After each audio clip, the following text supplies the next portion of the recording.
আজকে তোমাকে দেখাবো লোটে মাছের আলু দিয়ে চচ্চড়ি। এখানে আদা বাটা, কাঁচা লঙ্কা বাটা, পেঁয়াজ বাটা, হলুদ, জিরে আর লঙ্কার গুঁড়ি আছে। আর এখানে সাদা তেল দিয়ে দিলাম আমি, আর লবণ দিয়ে এটাকে ম্যারিনেট করে নিচ্ছি। তারপরে আমি এই লোটে মাছগুলো কাঁচাগুলো ধুয়ে এখানে দিয়ে দেবো একটা করে। তারপরে আলুগুলো দিয়ে দেবো, ঝুড়ো ঝুড়ো করে আলুগুলো। তারপর দেওয়ার পর এটাকে মিশিয়ে নেবো কড়াইতে। তারপর দিয়ে মিক্সন করার পরে গ্যাসটা ধরিয়ে দিলাম। ধরানোর পরে হালকা করে নিচে নাড়িয়ে দেবো যেন ধরে না যায়। এতে কোনো জল মারবে না, জল দিইনি আমি বন্ধুগণ। তারপর দেওয়ার পরে হালকা করে নাড়িয়ে নেব।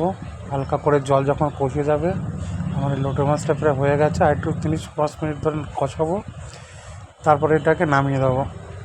দেখতেই পাচ্ছ লোটে মাছ আর আলুর ঝোলটা। তারপর এটাকে গরম গরম ভাতের সাথে সার্ভ করে নেব। যে খেতে পারছো লোটে মাছ ভালোবাসো, সেটা কমেন্ট করে জানাবে।